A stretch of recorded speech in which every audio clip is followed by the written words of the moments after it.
Bismillahirrahmanirrahim. Assalamualaikum warahmatullahi wabarakatuh. Hello guys, welcome back to my channel. So, pada video kali ini kita akan membahas program PID, Proportional Integrative and Derivative, yang ada di tiap portal. Pada pertemuan sebelumnya kita telah membahas PID. Ya, sekarang kita akan membahas program PID sendiri dalam tiap portal seperti itu ya. Jadi fungsi dari PID pada sistem ini, jadi kan ada set point tuh yang sebelah kiri. Jadi ntar set pointnya diatur berapa, kemudian ketika sistemnya di on kan, maka pemanas pada tangki ini akan aktif kayak gitu menuju set point tersebut. Dan jika dia panasnya itu melebihi set point, maka dia akan menurunkan atau mematikan heaternya agar set pointnya tuh agar suhunya itu turun kembali menuju set point di antara set point gitu ya. Terus kalau dia terlalu ke bawah di bawah set point, maka dia akan mengaktifkan heater lagi. Jadi ibaratkan dia menjaga suhu tangki itu tetap stabil seperti itu. Oke, sekarang kita akan buka program PLC nya ya. Kita mulai untuk pemrogramannya. Oke, kita buka program blok. Salah, ini adalah tag. Terus kita masuk ke main ya, ke program blok, terus ke main. Ini sudah ada program yang saya buat ya. Ini ada program dari Potensio. Dalam program 8 ke 9 itu adalah program untuk power dari Potensio yang saya gunakan, yaitu abaikan saja lah, ibaratkan itu gak ada kayak gitu. Oke, kita selanjutnya, jadi ini kita tidak akan membahas Potensio dan kilapan Q9 ya, kita hanya akan membahas PID nya kayak gitu. Tapi jika teman-teman penasaran ya bisa tanya di kolom komentar ya, nanti akan saya jawab lah kayak gitu. Oke, kita akan minimize dulu untuk program yang selain PID, kemudian kita ke network 3 ini kita labeli ya biar gak bingung. Kita labeli PID program, terus kita tambahkan untuk instruksi PID nya, dimana instruksi PID itu ada di teknologi, terus pilih yang PID control gitu ya. Ada control, ada dua, ada compact PID dan PID basic function. Untuk sekarang kita akan memakai yang PID compact ya, biar lebih mudah untuk memahaminya seperti itu. Ini bisa teman-teman drag and drop ataupun klik 2 kali juga bisa kayak gitu. Ini kita drag and drop saja di network 3. Terus ini kita juga pakai data block ya kalau pakai function gini. Ini sudah tertambahkan fungsinya. Tadi kenapa ada data block 2 kayak gitu, karena sebelumnya saya kan udah trial dulu tuh lah, jadi ada 2 data block yang digunakan. Kita hapus saja yang DB1 gitu ya, karena untuk ini kan tadi kita menambahkannya kan pakai DB2. Apa itu data block ya, kalau nggak salah sudah saya bahas di omrang kayak itu. Terus kembali lagi ke materi, ini kita juga bisa konfigurasi PID nya ya. Di lambang konfigurasi yang ada di bawah data block itu kita klik 2 kali. Kemudian ini kan ada di basic setting, di kontrol tipe, basic setting ya, basic setting dulu ya. Ini kan di general ini kan mau kontrol apa gitu loh, jadi banyak banget nih, mau teman-teman pilih apa gitu. Jadi yang dikontrol ya suhu kah atau flow meter kah atau apa, bebas. Kan pada pertemuan ini kan kita tadi kan heating tank, jadi kita pakai temperatur kayak gitu. Kita setting ke derajat celcius nya. Oke, kemudian itu kan aktif mode setelah CPU restart. Jadi ketika teman-teman sudah transfer program PID, itu teman-teman harus mematikan PLC nya dulu, baru setelah itu teman-teman hidupkan lagi kayak gitu. Terus di sini ada juga input dan input pair analog. Input pair itu apa? Input pair analog itu apa?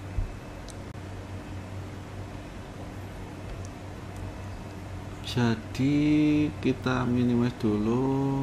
Ini gambar HMI nya tadi, terus kita masuk ke Potensio ya. Jadi kan ada input pair dan input pair analog ya. Kalau input pair itu dia untuk memori ya, kalau input pair analog itu untuk device-nya langsung ya, jadi kayak analog alamat input PLD nya langsung gitu loh, device aktualnya kayak gitu.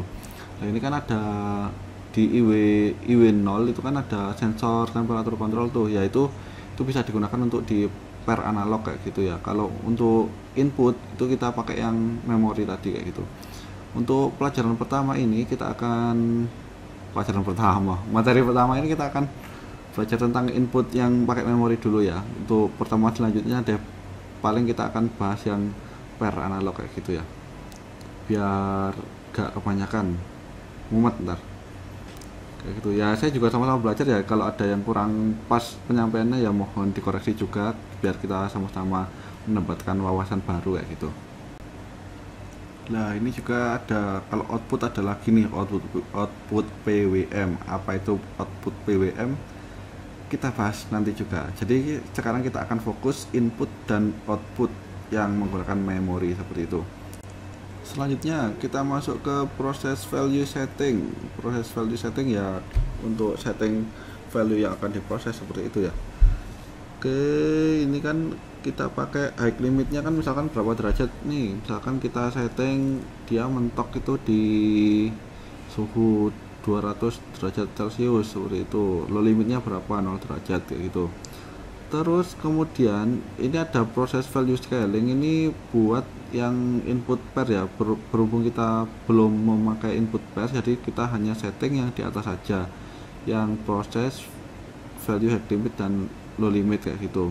Ini juga sama, ini untuk input pair kayak gitu, kita lewati dulu kayak gitu.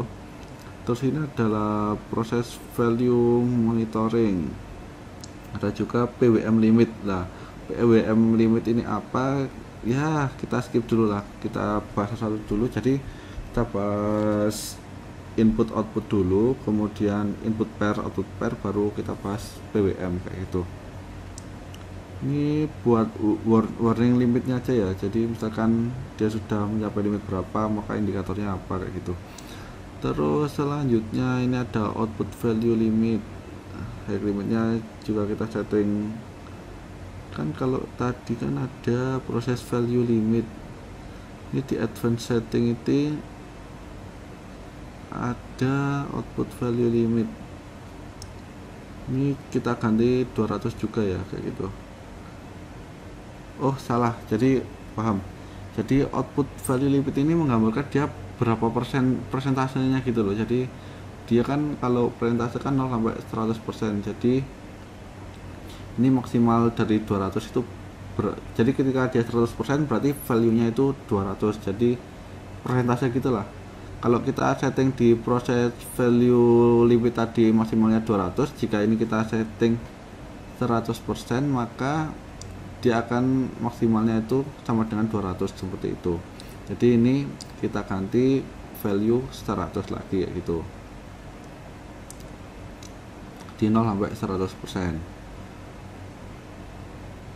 Terus ini PID parameter, jadi jika teman-teman ingin mengaturnya secara manual bisa di checklist enable manual entry-nya kayak gitu. Terus bisa diganti gainnya berapa, misalkan 5, terus integralnya berapa dan lain sebagainya kayak gitu.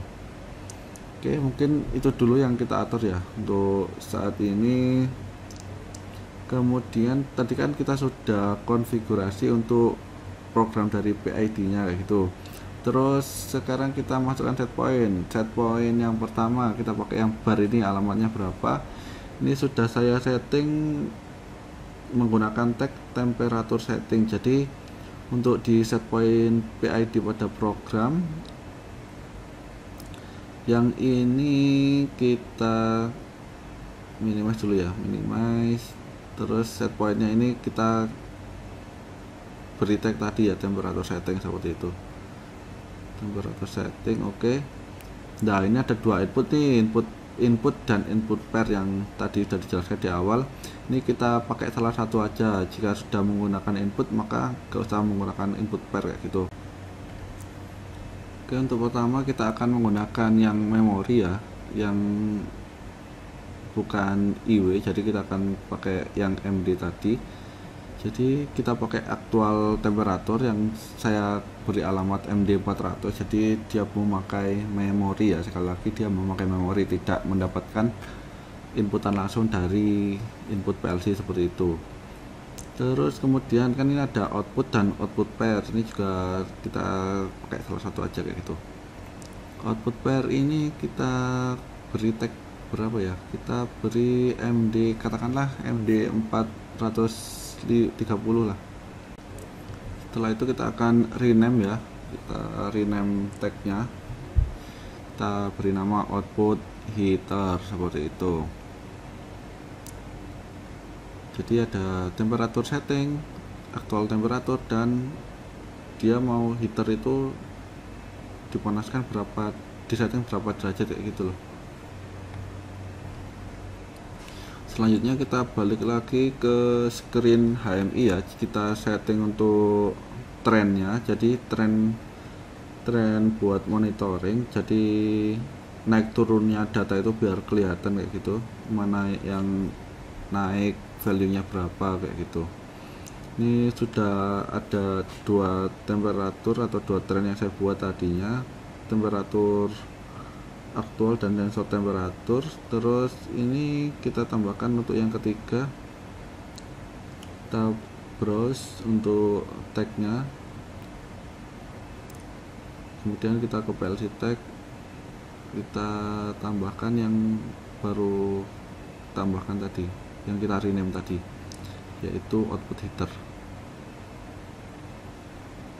Kita centang ya, ini sambil belajar ya teman-teman ya, yang kemarin belum sempat bahas HMI ya, sekalian lah kayak gitu. Oke, kita download menuju HMI nya kayak gitu, langsung saja override all. Masih loading ya, masih loading, sabar.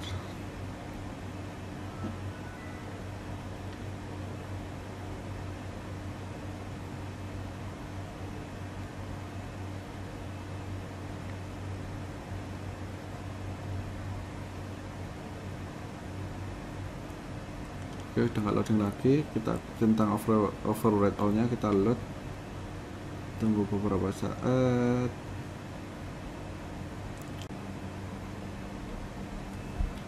Oke, setelah kita transfer desain dari HMI nya ya, sekarang kita akan transfer untuk program PLC nya. Kita klik di PLC nya, terus klik itu simbol download to PLC, no action kita ganti accept all, kemudian kita klik load.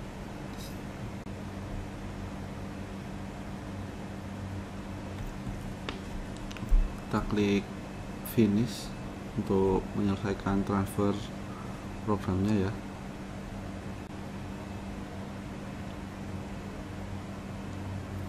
Oke, program sudah selesai tertransfer ya, bisa lihat di gambar PLC di sebelah kiri itu teman-teman ya. Sekarang kita jangan lupa, kita akan merestart atau mematikan PLC seperti sesuai yang sudah ada di notifikasi di konfigurasi tadi. Jadi program PID akan bekerja setelah CPU restart seperti itu ya. Jadi kita matikan dulu PLC nya, kemudian kita hidupkan lagi kayak gitu. Oke, kita tunggu ya sampai dia running kembali.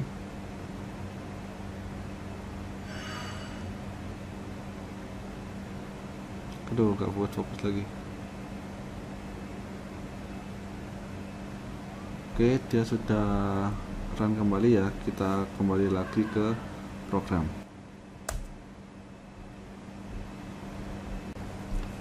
Oke, kita buka programnya, kita monitoring secara online ya, klik gambar kacamata. Ya udah online, kemudian kita akan monitoring dengan HMI nya ya, sesuai apa tidak seperti itu. Set point kita setting terlebih dahulu ya. Nah, terus saya untuk memperhatikan itu grafiknya kan mulai naik tuh. Jadi output heaternya jadi teratur, jadi berikan itu heaternya nyala seperti itu ya. Terus kemudian Nah, ibaratkan ini suhunya mulai naik karena heaternya sudah nyala. Lihat di grafik yang terbaru. Nah, itu suhunya, ibaratkan suhunya kayak gitu, naik terus. Dia akan terus naik sampai menuju set point ya. Nah, kemudian kan itu juga ketika sudah mau mendekati set point, maka heaternya turun tuh. Seperti yang sistem PID tadi ya, dia akan menyesuaikan gitu loh, intinya menjaga kestabilan dari output tersebut dengan mengkombinasikan antara feedback yang didapat dari output gitu. Kalau dia belum mencapai set point yang suhunya semula turun, maka dia naik lagi gitu, jadi biar dia panas lagi kayak gitu, dan heaternya kembali lagi untuk menambah suhunya agar lebih panas kayak gitu. Nah, kemudian kan setelah itu kan ketika sudah mendekati set point yang sudah kita setting tadi kan dia udah mulai kayak jadi satu tuh, apa namanya itu, dari ketiga grafik tadi, mulai dari set point, kemudian heating dan aktual temperaturnya kayak gitu ya. Yang untuk set point dan aktual temperaturnya kan sudah mulai berdekatan tuh. Lah, kalau dilihat dari situ, sekarang kan itu untuk outputnya kan udah mulai turun secara perlahan kayak gitu. Itu menandakan bahwa heatingnya itu udah terus mengurangi suhunya kayak gitu loh, karena dia sudah mencapai dari set point yang sudah ditentukan kayak gitu ya. Kurang lebih seperti itulah sistem PID ya. Ini kita baru membahas PID yang menggunakan input dan output untuk memori ya. Ini adalah part pertama, mungkin untuk next part kita akan membahas untuk yang input pair, output pair, dan output PWM seperti itu.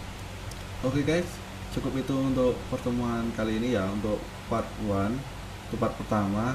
Terima kasih sudah menonton ya, semoga bermanfaat lah. Kalau ada yang kurang jelas ya silahkan dikoreksi ya. Saya cukup banyak kegiatan akhir-akhir ini, mungkin saya akan upload 1 minggu 1 kali lah. Untuk part keduanya kita tunggu di Sabtu depan kayak gitu. Oke, terima kasih. Kalau ada pertanyaan silahkan komen, kalau sekedar komen nggak bisa saya jawab lah, atau silakan tanya-tanya di grup WA kayak gitu juga bisa. Oke, see you on the next video. Wassalamualaikum warahmatullahi wabarakatuh.